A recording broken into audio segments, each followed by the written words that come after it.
tax savings today is better than tax savings tomorrow.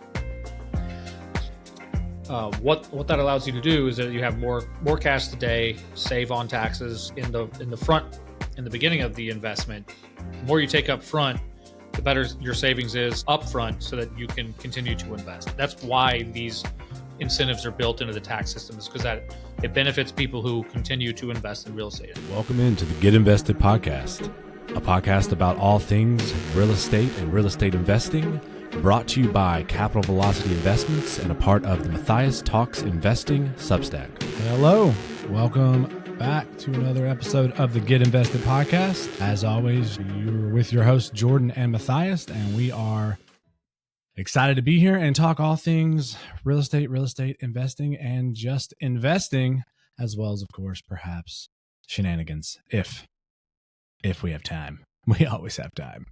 I'm joking. All right. Well, speaking of shenanigans, though, I would assume, Matthias, that on your weekend of single dadding it, some shenanigans were got up to. I would hope so. How did you fare? We had a real guys weekend, man. Yeah. Pulled Aaron before Ethan got off the bus. I pulled Aaron out of daycare on Thursday, and it was super nice weather, hot, so we just got in the pool till dinner time after bus time. So we had a blast jumping in and goofing around over there. Let's see. So Friday was school, normal stuff. But then Friday night, we watched Transformers. Okay. The Michael Bay one. It's like The PG-13. first one? Shia LaBeouf. Yeah. We watched the first half of it because it was, after dinner was past bedtime, but blew their minds. They loved it. Rave reviews from the boys on giant fighting robots, which is pretty much was my reaction to it the first time as well. So they're definitely my kids. Then we went golfing Sunday morning, watched a lot of football on Saturday, went golfing Sunday morning, and then mom came home Sunday afternoon. So we definitely had we played 9 holes at our home course here, which was cool. Had a great time. It was a good guy. We watched before golf, we watched the rest of the movie and then went golf and played 9 holes. That's about all we can do because Aaron starts losing interest in getting tired and running around, not paying attention. So, but it's good. By home course, do you mean the course just right down like in your neighborhood? Indian Bayou. Okay, so you guys they went out to the real golf course, and Ethan was taking whacks. They all have their own clubs, and they all swing. And I let him tee off, and Ethan can smash it, man. Ethan's getting good. His golf lessons are paying off. But and then we'll pick up and go to wherever my ball ended up, and depending on the hole, if there's water, I'm like, hey, I'm not gonna let you guys just keep hitting balls into the water. We'll go around it or whatever. And then I'll throw Aaron's ball up near the green, and he'll chip it on and go putt 4 to 29 times and get it into the hole. And Ethan will try to, he's getting good at chipping. He's really controlling his swing. It's pretty fun to watch him get better. So sometimes he chips better than I do, which really isn't saying that much, but it's still impressive. You're damned with faint praise, Ethan. Exactly. Sorry, bud. But still, good shot. Yeah, and Aaron randomly... he's of that age where he definitely, if he's taking lessons, 7, 8, right? Where you can really round in and you start growing and have that form so that you don't have to change it when you're already older and big. Yeah. At one point, though, I got a phone call from somebody, and as I was on the phone, I turned around and Aaron was putting from about 16, 17 feet away and just drained it on the green, just a clean 17-footer, just rolled it in. And I was like, I don't even remember who I was talking to. I was like, whoa, my kid just made an awesome putt. I'm like in the middle of golf. It was pretty awesome. Yeah, we had a good time. Was he excited? I assume he would be. He acted like he'd done it 15 times before that. He just kind of said, I said, whoa, nice shot, dude. And he just looked at me and said, thumbs up, and just walked over, picked it out of the cup.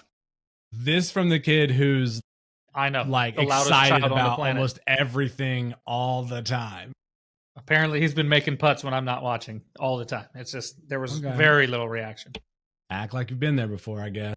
But guys' weekend was definitely, I'd say it was a success. We didn't have too much trouble. They were pretty good. We didn't miss mommy too much. Nobody got, a boo-boo or something might have made them miss mommy, but we avoided that, thankfully. So Well, yeah, How was your activity. weekend? You guys had a big weekend. Yeah, I mean, it was pretty big. I mean, it was a big occasion in that it was our 1 year anniversary, but we kept the celebration fairly low key, is what I mean. That's what I mean. Gotcha. Just to be clear, Rachel is definitely listening. I want to be clear. The anniversary itself, big deal. The celebration, low key. Yeah, we went up, like I think I mentioned, we went up to the mountains and did a little vineyarding. I don't even know what you really call it. Hitting up all the vineyards, a few of them. Rachel has had this goal of going to all the vineyards in North Carolina. Ooh, there's probably quite a few. There is, but that goal we've had to adapt because for two reasons. One, they go out of business and pop up on like somewhat of a fairly frequent basis. Like we have even from when we started this like a few years ago, there's like we have an outdated the goalposts are map. moving. Oh yeah, big time. Like they have a whole map of like the regions where they are and all the names of them and listing them. And we had like an older version and they update them because you can like compare and you're like, these are like, there's like 7 that aren't here. And then we went to one this weekend that wasn't on. They literally handed us a map and said, we're not on here yet, but we'll be on the next one. So this, as far as like a sacred text of the vineyards of North Carolina, this does not exist. The translations are changing. Version control. Yeah. Yeah. So there's that, which obviously means everything's constantly moving. And there's also the fact that there's been popped up on this list a lot of cideries and meaderies. Now, I would be interested in going to a meadery. I love mead and used to make mead actually, but Rachel is not interested. I mean, I don't know how. I can't convince her that I'm like, it's wine. It's still wine made from honey. From honey. It's not like, it's not, cider. I can see you're like, yeah, that's really just like fruit masquerading as beer. I get it. But you're like super into wine. So this is wine, but no. Honey wine. There are some places that one of our favorite places, I'll give Point Lookout a shout out. That's up in the mountains. It actually has mead and wine. So that's a there you go. Dynamic threat there. That's a dynamic duo. But we have fun. Usually in these things you find like you're trying all these new ones and Rachel's in it for the experience of like what you find more than I am. I would prefer just to go to somewhere knowing that it's going to be good. I have that. But she really likes like trying it. And usually it's like, it's like I don't know, about we probably bat like 300 maybe. It's like, oh, this one's not good. There's one really good place we went to. So when you find that, you're like, all right, successful. Put it to the short list. Yeah, exactly. And we had a nice dinner downtown. Hendersonville is very nice. They've really done a great job doing like the revitalization of the old part of downtown. It's very cool. So yeah, good times. A little warmer than we were expecting, but otherwise we had a great time.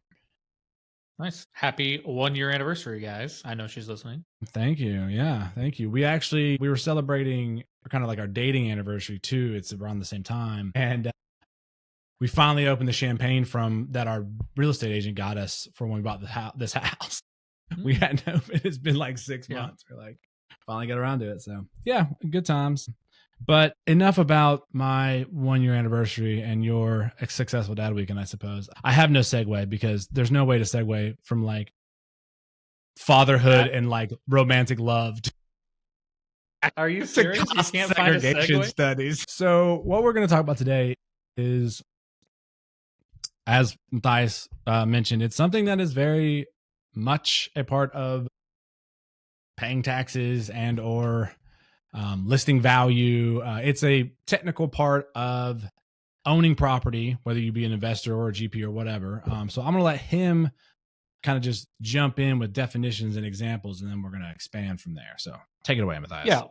Yeah. So today we're talking about cost segregation studies, which it's an engineering survey that you do on real property in order to determine according to the IRS, the usable life of each individual item on a property. So in broad terms, when we buy an apartment complex, we commission what is called a cost segregation study to break down the purchase price of this apartment complex. They'll subtract out the land because land never depreciates. But everything else, let's say usually it's like 20%, 15, anywhere between 15 and 30% for the land value, depending on location and comps in the area and things like that. But they'll do all of that in the study and tell you how much will never be depreciated. This is what we're assigning to the land.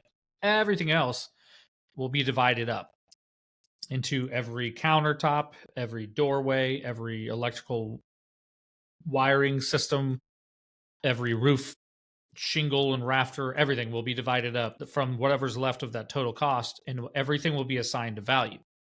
Now, we're going to get into kind of the benefits of this, but basically think of it as it breaks everything down into a usable life according to the IRS. It may or may not last longer in real life, but the IRS allows you to depreciate things according to whatever they have this big giant dictionary, bigger than really it's bigger than a dictionary looking book that lays out every real property item that known to man and what its usable life is. Why that benefits us as real estate investors is because of the 100% bonus depreciation, which just this year in 2025 by Congress, the bill passed to make it permanent. It was being phased out. So it was becoming less and less benefit to do the cost segregation study until that bill passed this year. So now Congress says it's permanent. We want real estate investors to keep investing in real estate and providing housing for people. So here we go. Every item that is less than 20 years usable life, according to the IRS big giant book that we talked about, every item in a structure in some real property can be depreciated 100% in the year that you buy it. Everything according to IRS useful life of less than 20 years. So there's 5-year property, there's 7-year property, there's 15-year property. There's a whole bunch of different properties that qualify for this, according to the Congress and the bill that they have. So basically, this cost segregation study breaks all those things down into shorter year groups. So let's say countertops maybe 5 years. Okay, I probably should have started at this. Residential multifamily is depreciated at 27 and a half years. That is just how long it takes to depreciate a property according to the IRS book. Now, so what we're doing is we're accelerating from, if you just take the purchase price of the property, let's say it's $1 million, you subtract it. I know I'm getting very technical, but we'll get more story based here in a second. We'll show you some numbers, but you take out, let's say, $200,000 for the land value, so you have $800,000 to depreciate. You could divide it by 27 and a half years and write off that amount each year for the next 27 and a half years. But with the 100% bonus depreciation and the cost segregation study, now we have a whole bunch of those items up to the front, and we can appreciate 100% of them in the first year. So we get a whole bunch of tax depreciation benefit in the year we buy it without any actual, it's a huge paper loss, meaning, oh, we lost all this money according to depreciation, but nobody went through our wallet and just yanked out however many hundreds of thousands of dollars. So it's a paper loss. We didn't actually lose that money, and it offsets capital gains in the future. Jordan, say some questions. I'm tired of talking. I was just marveling at the landscaping company's timing that they're blowing right in front of my house during this recording. That's probably what it sounded like to a bunch of people with talking about taxes too. So they're like, very good point. They're like, I didn't notice the difference. So, okay. So let's just back up and establish a few kind of principles and clarifications. So first, big scale, properties are allowed to be depreciated as a tax incentive for people to invest in property. In real property. So this could be, so good point. But it needs to be for investment purposes. You can't just depreciate your house you live in. IRS doesn't consider that an investment per se. So in a business, buying a tractor, you can depreciate tractors. If you're a farmer, you can depreciate, all these different things. For our purposes, real property equals buildings and the things in them and what they're made of. Right. But correct. But every company, they can depreciate their computers and like literally everything they spend money on, everything that they use for the business, everything that exists for the business. And this is allowed for tax incentive purposes. Now, not only I would imagine allowed, for a lot of it's expected by the IRS. If you buy a property and you don't depreciate, you don't claim depreciation on your tax returns as you go. Let's say you bought an investment house and you didn't depreciate it at all. the IRS is still going to assume you took those depreciations and charge you for the depreciation recapture, which is it's very complicated. But basically, you need to take all the depreciation you can because the IRS assumes that's what you're doing later on when you go to sell that property. Okay. Just a tidbit for fun there. Okay, yeah. And we're gonna come back around to that because I think there's two things that need to be made clear. I think one is that I think everyone understands, like, yeah, a computer is going to wear out, or a tractor is going to wear out, or a truck for a business is going to wear out. And yes, eventually you might have to replace countertops or refrigerators or whatever if we're talking about property. But then at the same time, they're like, well, you're going to sell that property for more. So that seems counterintuitive to the idea of depreciation. So as you said, this is an accounting, I guess, record strategy, kind of like the cost of doing business and just the amount of time that you have run this business. In this instance, run this business. So because I could see people saying, like, wait a minute, houses go up, property goes up in value, not down. So, but that's one thing. That's one of the things that we need to get to, because I think one of the things that may not have been clear in that is that the cost segregation study has specific categories of types of things in the property that can be depreciated, whether that be 5 years, 7, 15, 20, 25, 27 and a half. Correct. And rather than just saying, okay, my property that's worth 800,000 in your example is losing, 800,000 divided by 27 and a half every year. Yeah. You actually itemize the things that are depreciating, and that changes calculations. Yes. And you can save more. You can depreciate more. Yeah. So I guess it bears saying that in general, tax savings today is better than tax savings tomorrow. Right. So more money in your wallet today is better than more money in your wallet tomorrow, generally speaking. Obviously, there's investments and different rates of return and things like that. But what that allows you to do is that you have more cash today, save on taxes in the beginning of the investment. And we'll get into this later. We start talking about how it applies specifically to investors. But basically, the more you take up front, the better your savings is up front, so that you can continue to invest. That's why these incentives are built into the tax system, is because that it benefits people who continue to invest in real estate. And again, we'll talk about that.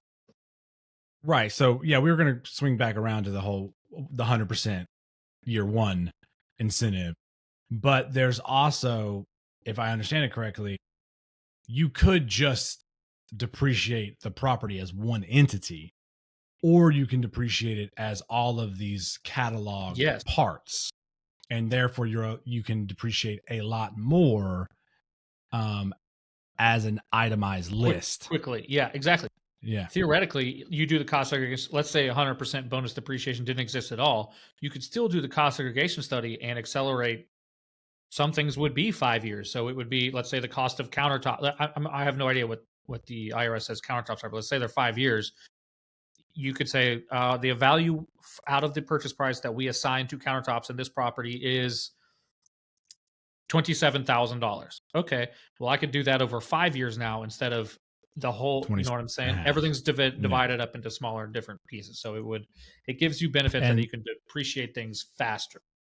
Yeah, and I'm looking at the list here, and kitchen laminate countertops, at least, are considered a 5-year, which means their midpoint is 4 years. There you go. Yeah. Because it's always about a range, like a 7 years, 4 to 10, etc. So it is laminate, at least. I don't know about marble or quartz. That's probably different, but I'm just looking at a list of things here. See, I'm telling you, marble has a huge marble, list. Granite. It'll last a little bit longer. Marble's probably going to last for a while. Yeah.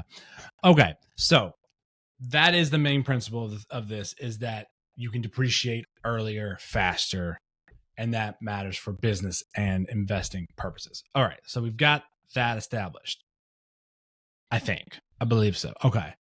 So, and I think we should say, like, it's really a matter of just looking up. Some company does this where they're like, okay, you have these things in these categories. So it's not like we're going to get into it like, hey, if you put this kind of, there's not like, it's not a matter of like depreciation strategies when renovating. Yeah. I mean, developers do that type of thing, or people like construction, they get into it. It's the accounting associated with construction is ridiculous. But anyways, I think it's probably let's bring up that example now, and we can kind of talk to here's the benefit of doing the cost segregation study, and then kind of compare it to what it looks like when you don't. And I think they do a side by side of here's with it and here's without it, what it means They to do. Yeah, tax wise. And okay, so this is just kind of like, oh, actually, that's a little bit too there. There's not an in between apparently. If you kill that box on the left hand side, the all tools thing, that'll probably do it. That'll do it. Okay. So here we have a project cost of or this property. This is a real cost seg study from a property that I happen to have. This particular property was a cost of $950,000. You can tell if you can see the top right side there. Well, you can't really see it all, but basically, 1,000 they've assigned as the land, like I talked about. 15 to 30%. Yeah, I can see it too. I just meant like you can't zoom in and see both sides of it. So but here's this part at least. Yeah, there you go. So property identified as 5-year was 106. There was no 7-year. There was 15-year was 61,000, and then the remaining 27.5-year they assigned the rest of that 632. So if you scroll down over to the left, so we have basically on the left hand side, you've got the 5-year, the 15-year depreciation in the first year, the year, let's say 2019 there, 106,000 plus 61,000. So you're at like 177 and change there. Whereas if you go on the right-hand side without the study, you're only depreciating for the remaining days of the year, which is 14,000 there. So yeah, and they have rules about when you take over. Is it a midpoint? Is it a quarter point? So clearly, at this point when you took over, they decided it was a midpoint, and you depreciated half of that 27.5, like 1/27.5. Yep. Exactly. So right. Is that making sense to you? Like basically $176,000 worth of loss in year one versus 14,000 in year one. So we're on paper, it looks like we're taking a bath, right? Which is to the IRS, you always want to look like a loser. That's the goal. So showing this much of a loss in the year one, that gets split up in the way we do things. That gets split up to across all the ownership. So that just like income is allocated according to ownership percentage, so is a loss. So that's good news, and we'll talk about it in a second. But that's good news for investors, is that we can share that with everybody. Okay, yeah. So I just want to one more time just loop back on it. First, the amount you can depreciate is always the same. There's no way to get more depreciation than the price of the property, unless you were doing improvements and you put new roofs on, you can start depreciating that new because you have higher basis in the property. But yes, if you never did anything else, went up. Correct, 100%. Yeah. So just make that clear that this is not somehow you're taking losses for a value that isn't there, right? That's not. It's just in the way doing it this way, you can accelerate move it the all depreciation and move all of the loss up front, which here's is the case clearly in point. Seen here. Yeah. If you go to year two, new depreciation in year two on the left side is just under 23,000, but it's actually more in the 27.5 year on the right side because we didn't accelerate. So it's spread out over that entire 27.5 years. So the first year is going to be huge for the left-hand side, but every succeeding year is going to be actually less than the right-hand side from there. But the benefit is that you get such a big bonus in that first year. Right. Because you segregated it out to different categories, you're able to take all of this, and the 100% bonus, you're able to take it at the very beginning.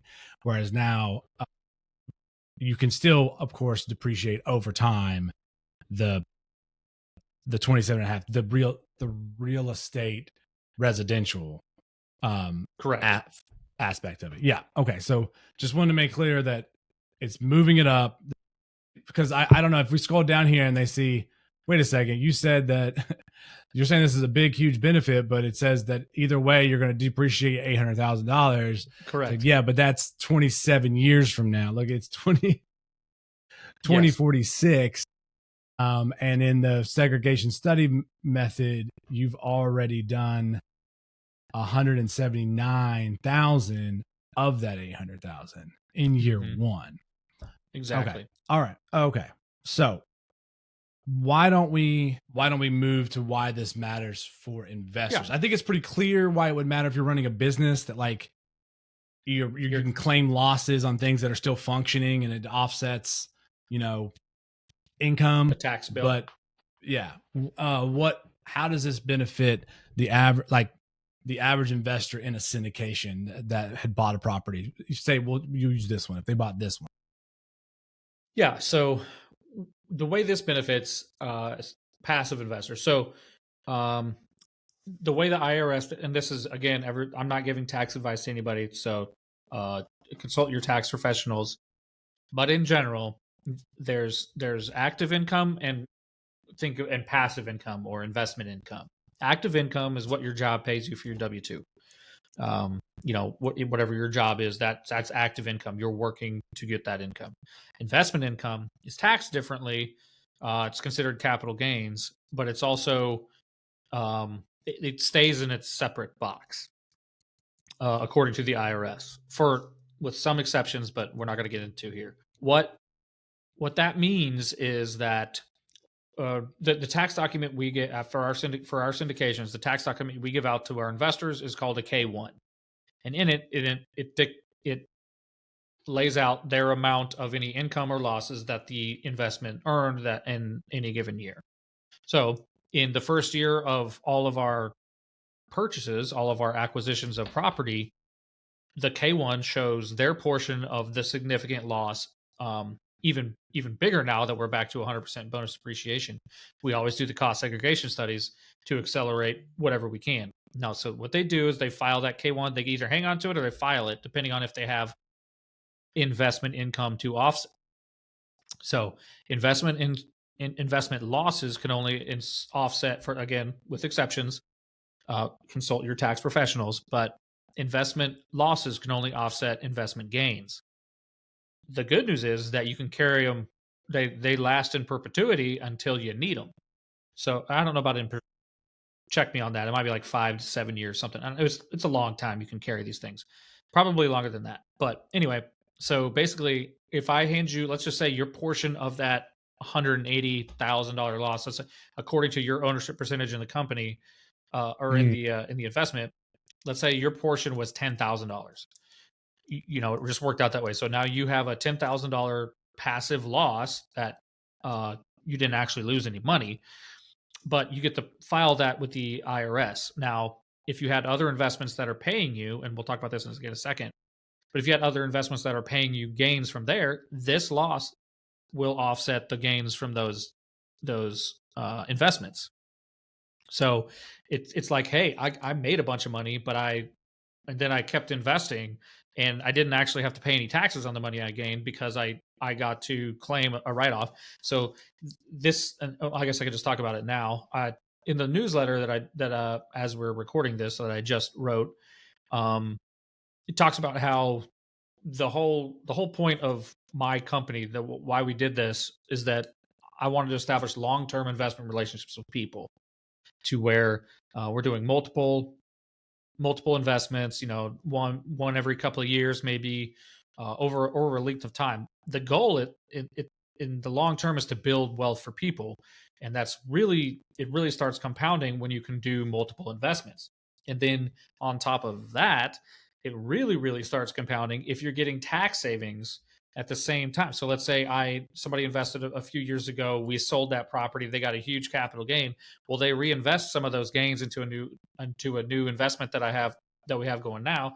Well, now they get a depreciation that offsets those huge capital gains that we just gave them.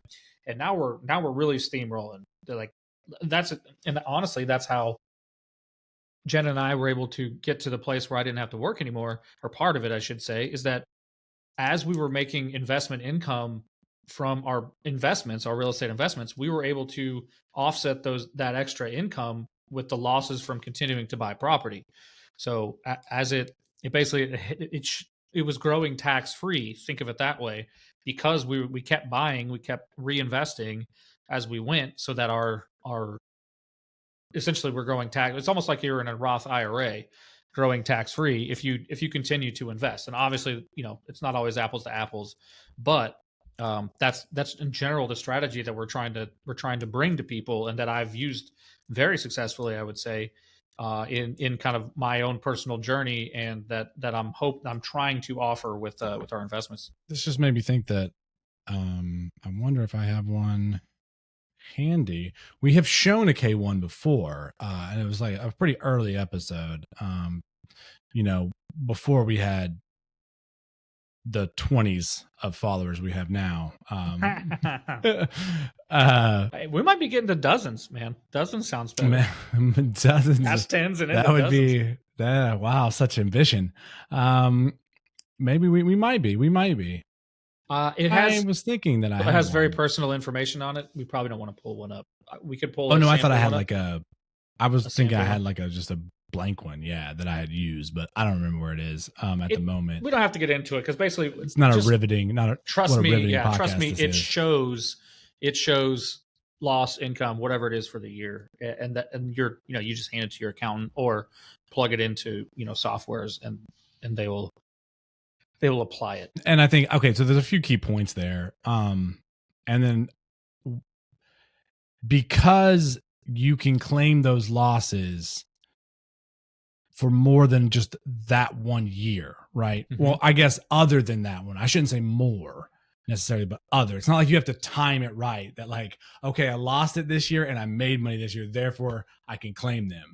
There's a window, right? Of I think it's pretty long. Show that where you say, all I did was lose money in let's say 2019. All I did was I didn't have any gains.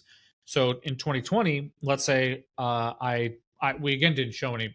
We showed another loss. Okay, now we're stacking those losses on top of each other and carrying them down to 2021.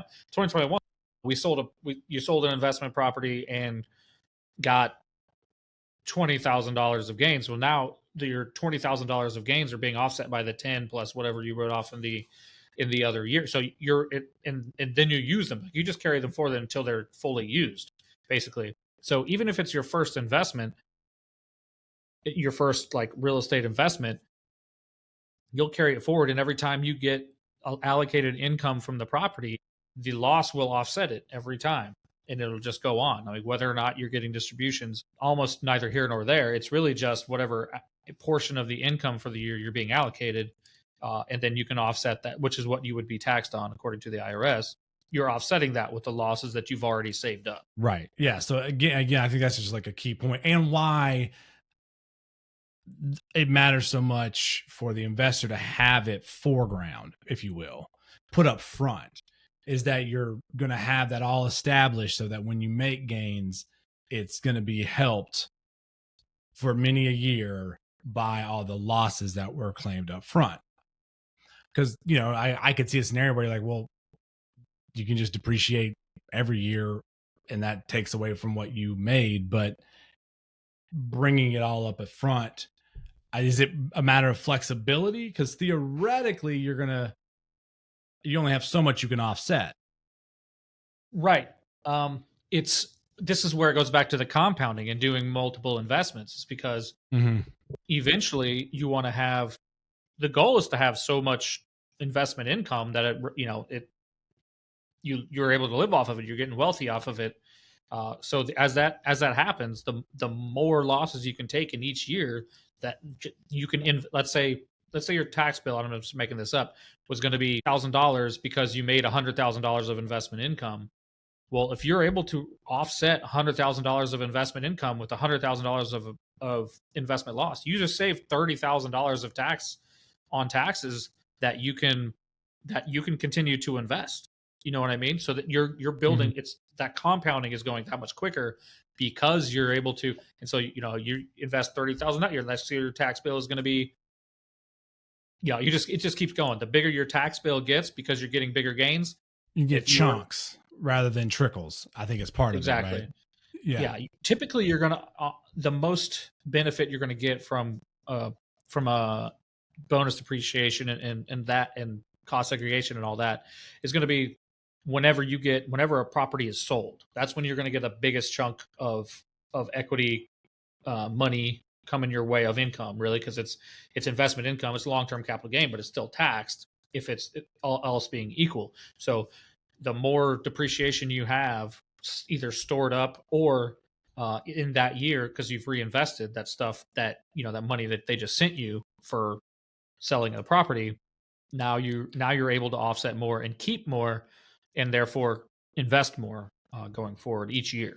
And so it's that compounding effect that makes it pretty awesome. That's what I do. Obviously, for my investments were pretty sizable back in when we started doing this. So as we're starting to sell them now, I have significant capital gains to offset.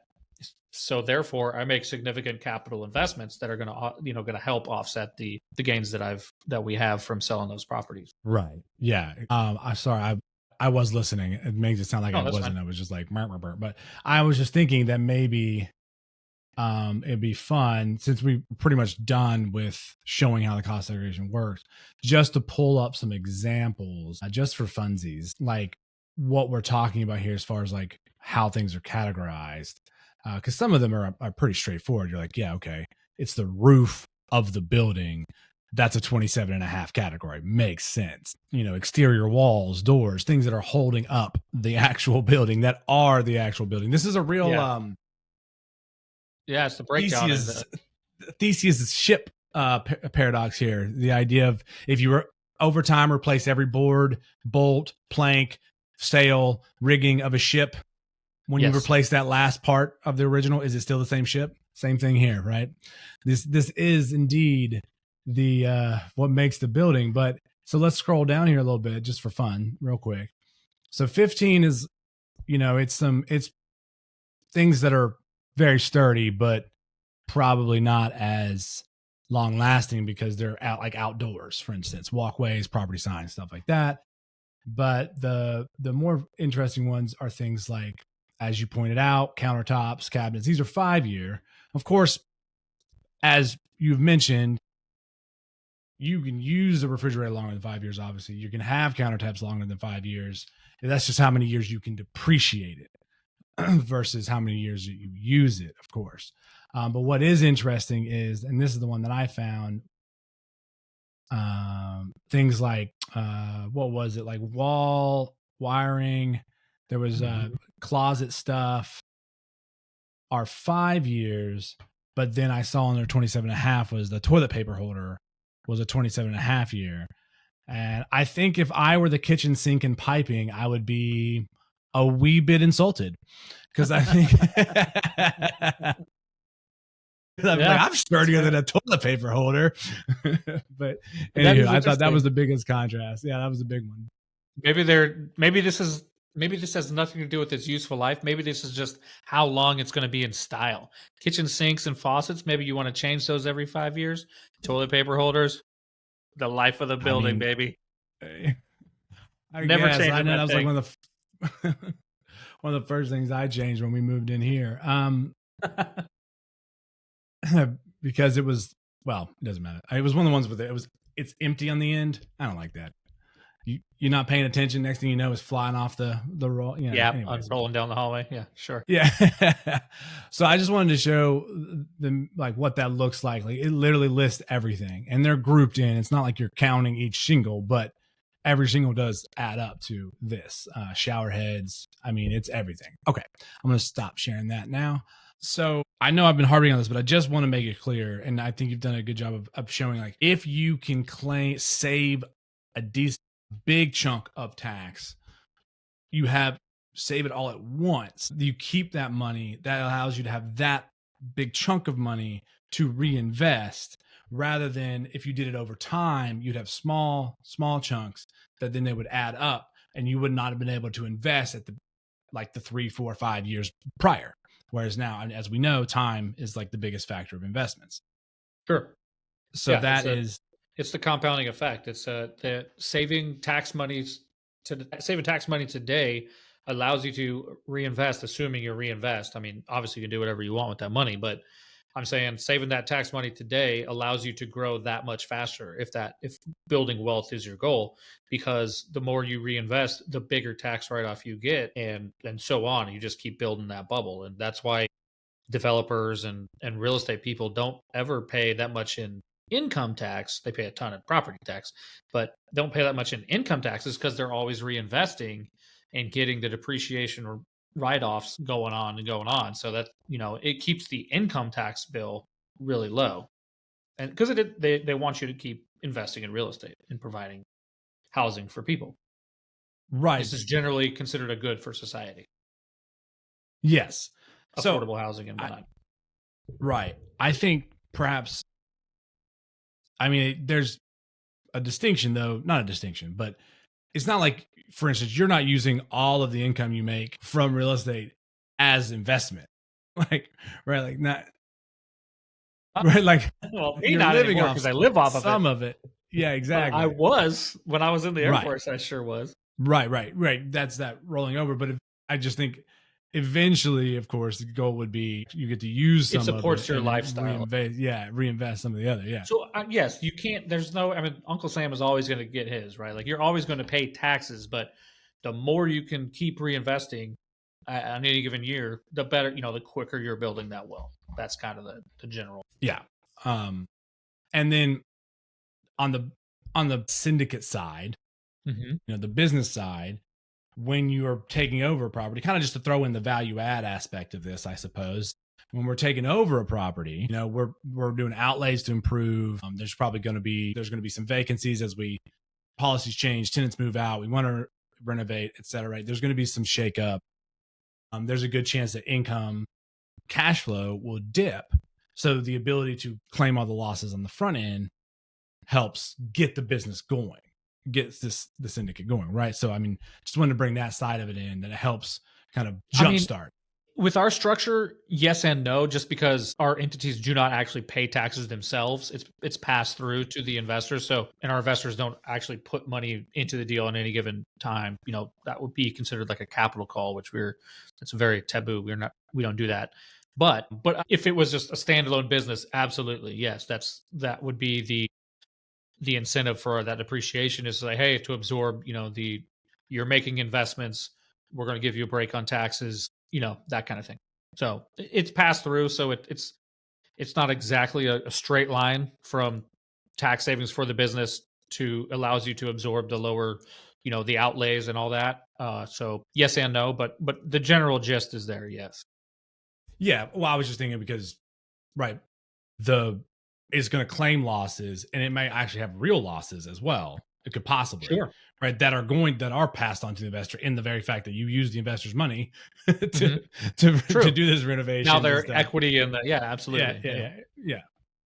All right. Well, I think that's all my questions. I mean, I got to point out that the toilet paper holder is 27.5. That was valued. Yeah. You just had a list of one item to talk about. I was like, that's all I had. No, I just thought that was a very insulting to plumbing everywhere. But yeah. It is fascinating. I can't imagine being the team that makes these decisions on what category things fall, into which category things fall. And this is pulled from like cases and stuff. So like, this is all it's like legal. People get into legal trouble and they fight. Yes, there you go, legal precedent. So like, I guarantee you have, that toilet paper roll. You should Google this for fun. That's probably find the precedent that got us 27.5. Oh, it was King versus Jupiter, and or King versus, I don't know, federal governor, IRS, or whatever it would be. I just made up King, but yeah, I'm curious to know now too. That'd be pretty funny. Now, I could see a scenario where there are inset toilet paper holders like that are in the wall. Yeah. Right. So that the wall kind of maybe back in the day they were. Yeah. And it's not an easily switched out thing. Maybe whenever they were. At which point it was part of the wall. Writing a book. it's like, this is built in, bro. This ain't going anywhere. Maybe that's why. And then they just haven't gotten back around to, as they're updating items, they haven't quite made it back to the toilet paper holder. Possibly. I mean, I don't think I'm going to. I don't really have access to like the case law library, so I probably won't be able to find that. But I don't know how much Google Scholar can help me on this. So I guess we'll see. But we'll shut her down there, I suppose. Now that we're just speculating on tax law creation. Yeah, exactly. As always, we really appreciate you hanging out with us and listening. And if you have any questions or comments, please feel free to reach out on Substack, comment on Spotify, DM, LinkedIn, any way that you feel is best. Email, they're all there. If you like, please restack, share with someone, a 5-star, thumbs up, etc. Otherwise, we hope you learned a little bit, and we hope you come back and spend some time with us next week on another edition of the Get Invested podcast. See ya.